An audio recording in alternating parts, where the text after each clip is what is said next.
Edino, yoza fin, mutaleki azate, oza suka, libulu zanga suka, mokako swa, kende, donc yo leki. Edino image, elona osenga yo, chikote bango. Edino image, banza sango yako. Bonjour, bonsoir, tout dépend de la plénitude, toujours et toujours, on a une habitude à Koïb Sabino, Mado Chako Nabino, la doliprane de la presse, selon Maestro Boilos, selon les amis de Edino TV Bilengi, selon les amis de Mado Chako TV officiel. Lelo bande konanga na komi Edino Bilengi TV a Benginga, Mado Chako ba benginga na régie balobi yaka ozo yamba invité surprise. Nazo promettre bino que même ngamungo na ebi était na émission na bino moi une histoire. Émission na bino ezo comporter 3 étapes. Étape à liboso, invité à Koya, bota la fauteuil est vide. À Koya, toko présenter ngape na koye bae. À kobete la bino histoire moko tout simplement inoubliable. Et puis à côté Sabino conseil. Émission na mino kande na Sabino ezawana pona kopé sa kaka nzambe lokumu na oyo ozotala biso. Po ezana mutu mususu avandi azotala na écran azana ndako alobi ayaki na ekotika batu na mokili. Yango nazo kotisa na régie Edino TV Bilengi les lions de la presse. Toko Tisakasi, invité à Obino Boebisinga, invité surprise, Nanga Moko na évité. Quelle étape!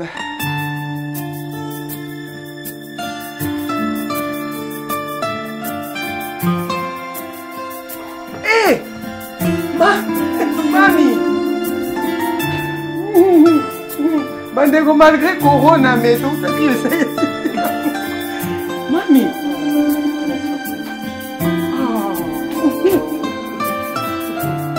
En tout cas, bandeko ba bolingo surprise ezaki tellement makasi. Depuis na bandi carrière nanga journalistique, présentatrice, animatrice comme vous voulez. C'est la première fois na mi yambinga moko na Tremble pas, j'espère que tu es contente. C'est la première fois na mi yambi. Vraiment, il y a mon angina dédié. Na pesi d'abord Edino TV Bilengi. C'est sûr que vous avez une clé boa. Pour boa tizenga penda ngadi.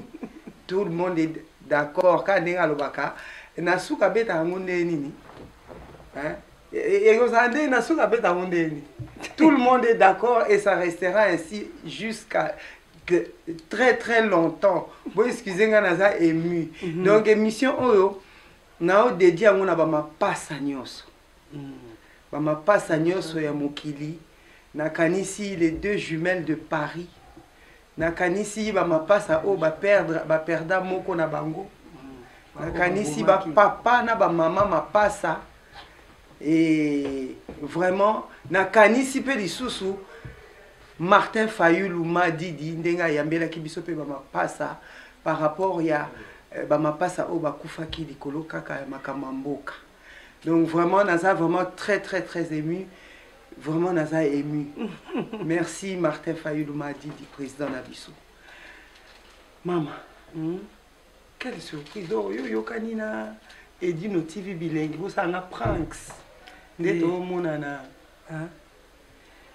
Ezaki mythe moi munene mutu donc to décider que tout ça hein tout ça le moi et loko wana on a déposé une demande d'emploi panaé il y a le choix donc tant on a bête solo là qui a bien lolo il faut bien ya parce que nazaï a besoin encore ndengo linga ya lolo et ça la gonde ni là mona ki comme on a baki er mon avis hein faut pas to lelaka pour to bi on zamba ça la lobité.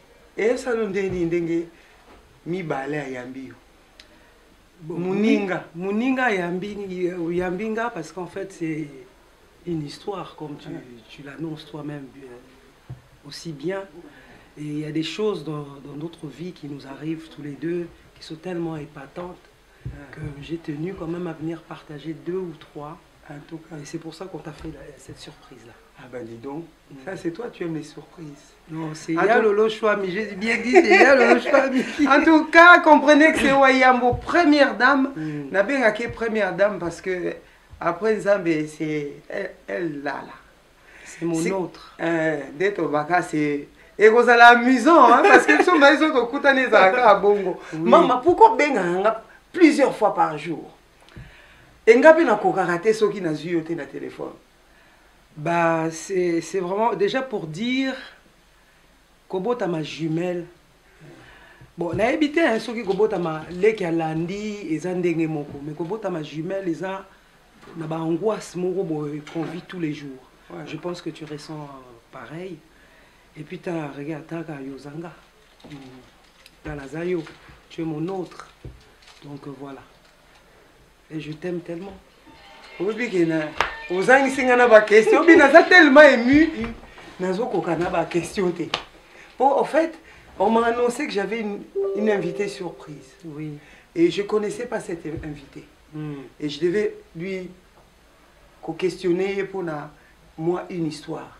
Tu connais cette émission, on en parle à chaque fois, à tout moment. Bien sûr, bien sûr. Tu me donnes ton avis à tout moment. Et là, comment ils sont très mystiques dans ma vie, parce qu'ils ont la même chose que moi. Oui. Moi, toi, tu vas nous parler d'une histoire. Tu es qui d'abord pour moi? Ben, je suis ta sœur jumelle. Nous sommes des sœurs jumelles. Nées sur la même date de naissance. Voilà. En fait, j'avais une idée de film, en fait, à faire en Afrique. D'accord. Et j'étais inspirée par les films que Yalolo Chouami projetait en fait dans le temps et jusqu'à maintenant d'ailleurs. Donc je lui ai passé un coup de fil pour lui parler de mon projet. Et il m'a dit qu'il allait être ici, c'est à cet endroit-là que je pouvais le trouver. Et tout d'un coup, je me suis dit, Badou Sako sera là et j'ai appelé Bilengi. J'ai dit, écoute, Bilengi, est-ce que tu peux pas essayer Edino Bilengi. Je dis, écoute, tu peux pas me faire un pass avec ma soeur jumelle et tout, mais il faut pas qu'elle sache. Pas mal. Voilà, donc c'est pour ça, en fait, je suis là. Écoutez, chers internautes, messieurs, mesdames, ravis, hein, Wayambo, la première dame, je vous invite à nous suivre, ça va être vraiment très intéressant. Je vais vous parler de ma soeur et moi, et toutes les choses que je rends grâce à Dieu. Et on va partager. Vous allez voir, ça va être cool. Maman, en tout cas, je vais être familière parce que je suis obligée. Je ne peux pas faire semblant là. Oui. Je serai hypocrite. Mon autre. Mon moi. Toi, mon toi. Toi, mon tout, mon moi.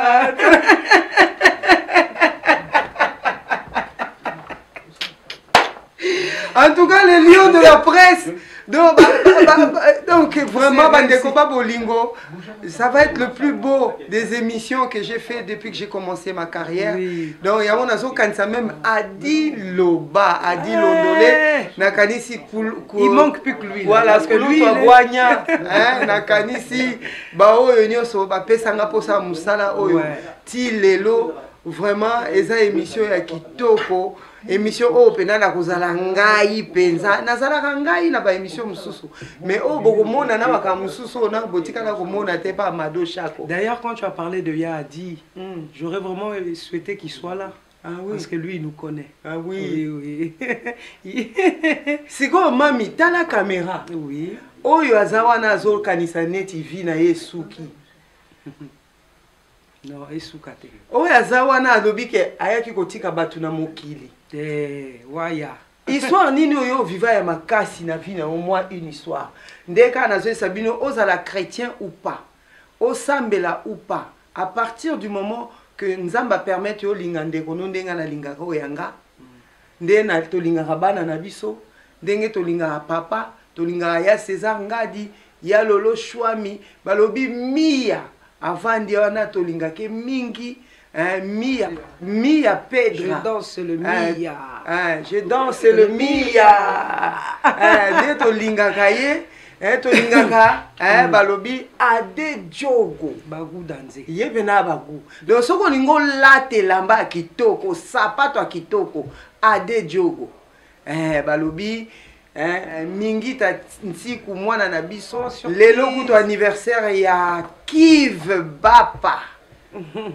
Bon anniversaire le 19 anniversaire à Yaya Naye de Mujinga. Des Mujinga off. Nos premières douleurs d'enfant. Nos premières douleurs. Ben dis donc, c'est bizarre. Donc, moi, en gros, donc on va parler d'eux alors. Bah, non, enfin, on va parler de tout. Si tu as la caméra, bêta histoire au penda, oh Monique, au coco pesa na mo exemple ba nzambe ba mona penda que non, nzambe aza ko exister que le panier circule encore. Ade djogo otalo. Takaye.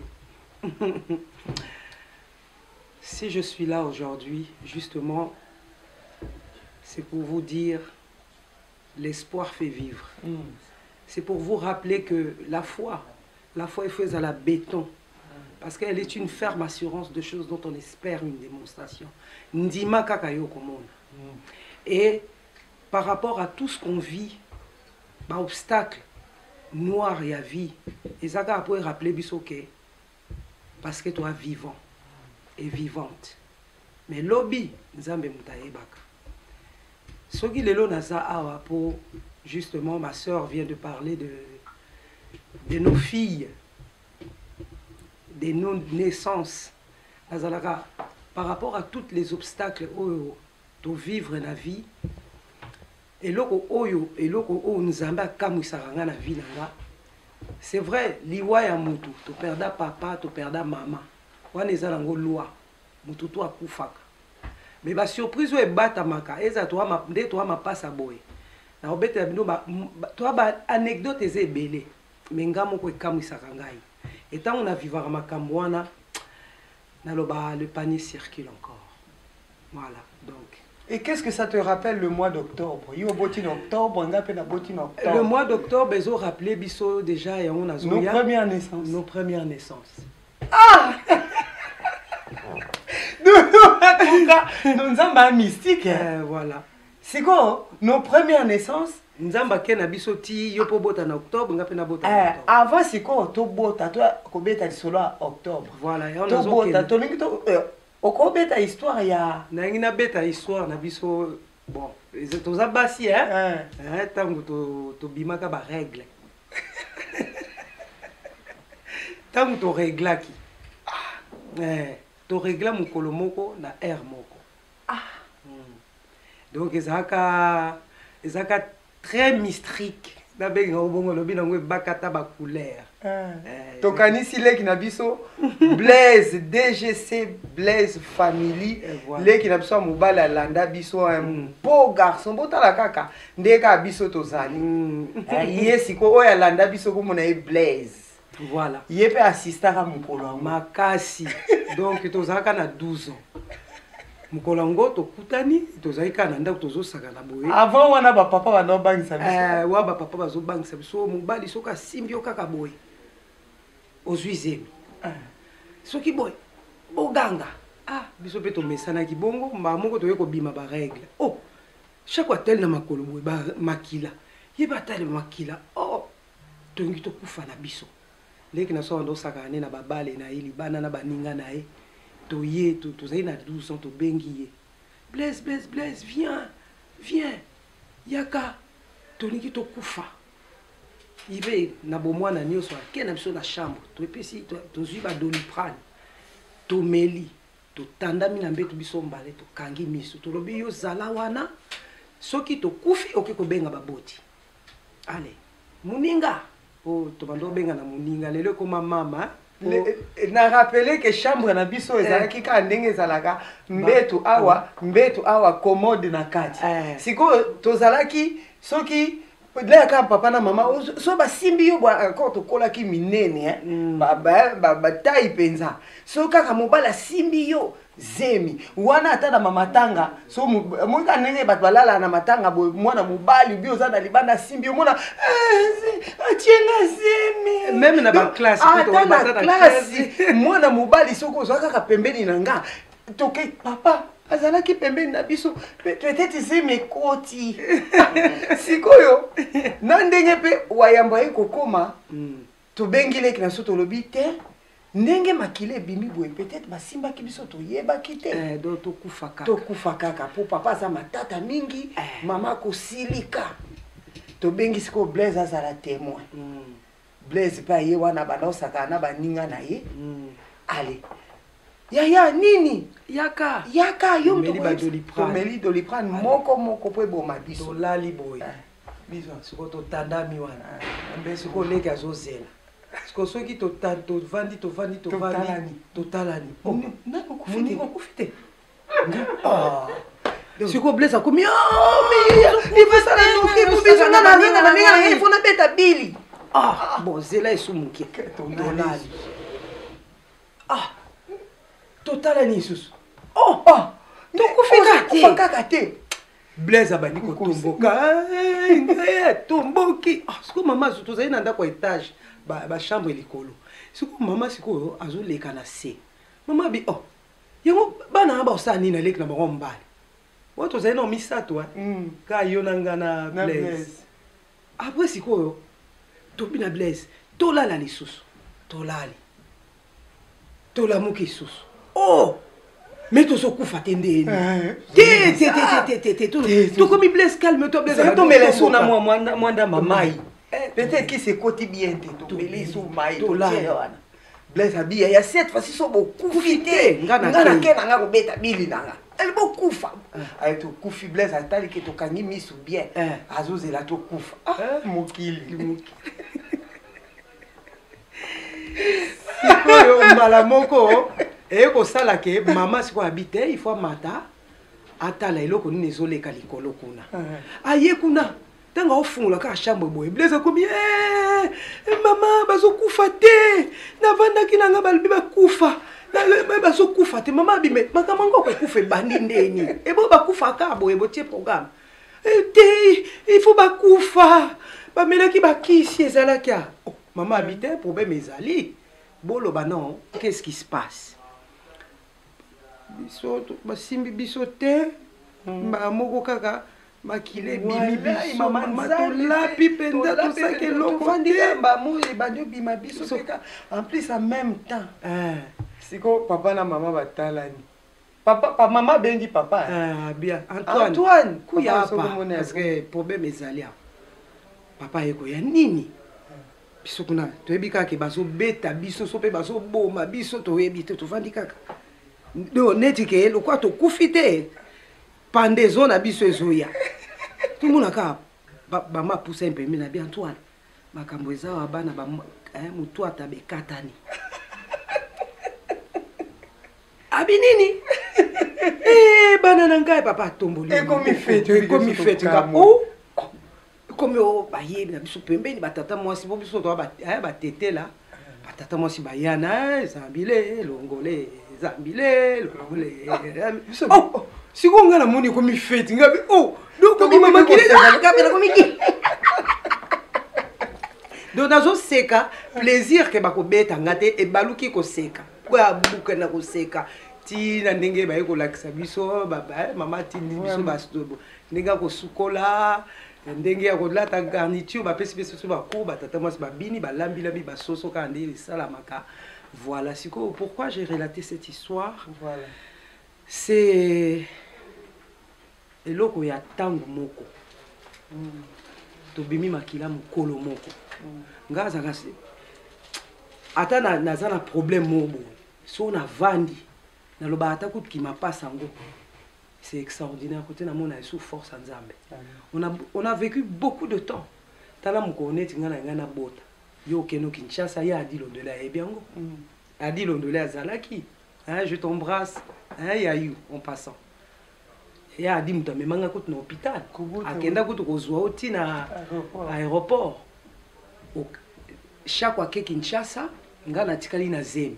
Ayebi singa lobi bon rendez-vous ka mukona ko yande ko bota bonga ayebi ka Kinshasa bo akenda ki alo ngana zaketa na ba 6 mois de grossesse obumela ki na ko kokisa 10 mois ya grossesse chaque yakate et comme to swana kana téléphone nga ifo na bota nga ifo na bota nga ifo ekita ishako na soki na zuye na téléphone nazo tomboka na leki ba 9 mois soko bengi kana ko ya mukolo chaque komi na aéroport na tongo ngai pe ba contraction bandi a traîner na ye a traîner soki pa quitter qui na Bruxelles soki nini aye kokoma 23h nga contraction bandi ya di na ko boma chako soka ye na ko sala ye mabe na zo souffrir ay chako pe bon ko zwanga ya di na komi na gare de Lyon oui ba ko voilà ya di pa kaike ko zwa ye wana nga na ndaku na ganga na bimisa maloba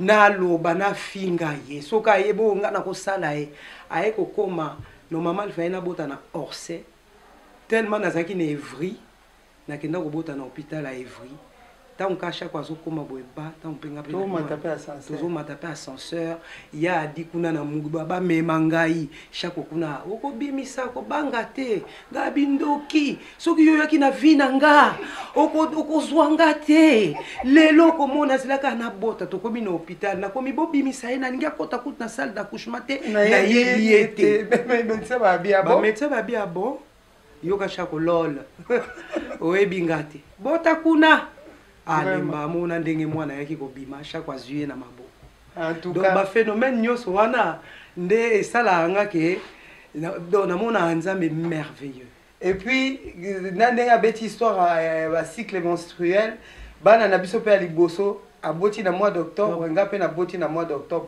phénomène ya makasi obosani ko talisa bolingo nzambe pa ba mapasa phénomène oya ngaso na zemi yo mutozo ka ba contraction kasi yo mutozo ka ba nausée ba nausée yesu kaza na zemi ngakuna ba manga nazana kuma mpele donc eza phénomène moko oyo na ezaka pona nga ezaka signe que nzamba azali donc ezaka consolation pour ngai ezaka ma consolation na mukolo oyo ozaki osaka fausse couche papa na biso ayebisi médecin abiso kazo koko poussa te boko ça li passe na ye oh non monsieur ça se fait pas en France écoutez ça se fait pas en France hein ici papa na biso alobi monsieur ma fille va mourir laissez rentrer sa sœur jumelle. Non, écoute, papa, tant qu'on a chaque fois, papa, vous êtes médecin, bendi médecin, si vous voulez appeler la police, ça m'est égal. Mais si je vous dis que son autre sœur doit rentrer pour que sa sœur puisse pousser l'enfant, laisser rentrer sa sœur, allez. Papa Mbalamoko alobi, maman ba. Allez, na simbi médecin, yo banda bangu kota place chaque fois ali simba ye na libumu. Ngai pena pungola na bandi mbangu ba sage femme ba simanga na yaka na libumu chako. Ah! Na ndenge mwana bima chaque fois tie. Voilà, donc ba phénomène eza ebele même na ba drague mususu eyela rabiso. Okomona mobala lingi chako metanga komona nga peut-être place mususu petite ba petite akini mobulu ba momia do yo okosinga nzoko za na jona yo ngabi papa yo nani obosani nga olungo basiko wanga ninga omo siko nga na zana mutu ngo pa moninga neti voilà donc ba phénomène ebele yela kabiso bongo. Donc, et donc, il y a trop, il y a mingi. Même dans la classe, tant que tu as un amitié, chaque fois qui est forte en anglais, il y a matière. Donc, on n'a jamais, jamais te redoubler ou quoi que ce soit parce que ma matière ou ya zaki makasi ngana zaina o makasi te ngao ngana zaina o makasi ya zaina o makasi te donc to bande ko se changer donc tolobi secret na biso mais si ko différence ezala ki nini différence ezala ki nga de nature na zaka beaucoup plus calme réservé siko ye azalaka neti bastianga feti na mutu siko non sikoyo soki na ke na classe na bango au moins na professeur aye kotuna nga pena ça va Kati Au moins, oui, ça va aussi, ça va pas. Aucune infirmerie. Alors, quand on est dans maladie. Pour y aller dans la classe, c'est ce qu'il y a un professeur. Papa n'a vu depuis Tobanda école. Baba n'a aucun dégât pour naïe. Bakol, kakaye. Si vous avez une période où on a une classe dans Bango, Azo sont venus à bonne note, Aza kimia même na comportement de ba professeur ba ne ko comprendre et l'eau maintenant ba nazam na ba tout 15 na mutu. Donc et pourtant c'est qui kaka dans un cas très vivante en fait. Si ko ngale na bandi journalisme na banda ki ngona Mali. Wana na bandi pe kala pete ba lingi ba balanga papa bana nanga. Na pesi mbote sika azali. Balingi babalanga siko na ebisi papa bana ke bon père na fiançailles na bi na okomona ngate puisque nazo kende Mali Bamako. Siko papa bana ke boîte de nuit ake kokuta lipasa na ngazo bina danse ndenge wana danse ya kosakana te kata ki danse mukwana siko heureusement papa bana azalaki na tante na ye mako kwa kufa que son âme repose en paix na pesi bana na mbote sikoyo yena na bokilo na nga babande ko yoka na bien bien makasi ale sikoyo akoti na boîte boyabi oh mais ngai chako abengi nga abi merale ko moni chako tant na esa bino ka mystique nga na bengi alobi na nga kaza na aéroport azo so avion mais tala ye wana azobina kamata kanga lipasa na nga na suki yo Olbi nanga kosa na Mali yangonde yango. Siko ya ebisi oh menga makati tabi aboni ko bino ki mapasa na ndoko kosa na changa ku ngana soko chenga ku okofuta taba ya mubimba pena boy azotala yo bozo tambola nayi. Tokokata e mutu biso mibale. Tant on a lobby bache ah bien on a compris c'est quoi mère maman bango le kabite oh wayambo oh abi limbisanga maman bino pe bokokani alors vraiment na éviter ça to koki ko continuer bien toi toujours na dato bete soit mais to ko sale la bino ba émission ya ko pesa bino elengi ba mapasa c'était vraiment et ça surprise à malade on a remercié Edune TV Bilengi na remercié initiative na ma chérie et vraiment on a remercié ba mapasa nyoso ba kota la biso tikete nzamba e ba ko pambola bino une pensée ya ba mapasa o ba perdre moko na bango vraiment une pensée aussi aux parents. Et ça rapona ko lakisa bolingo na nzambe à travers mabota na biso bisika obama pasa bazali nzambe aza bolingo et nzambe fait de nous jumeaux ou jumelles une prière boyebi tangu ce que moi je retiens tangu bato ba mona biso e banango ba kokani ezalaka une forme ya koyebisa nzambe kozali nzambe donc vraiment émission OEP sakaka nzambe vraiment gloire, voilà. Moi, une histoire. Edino, yoza fin, mutaliki wazate, oza suka, libulu zanga suka, mokako swa, kende, donc yo leki. Edino image, yo na osenga yo, shikote bango.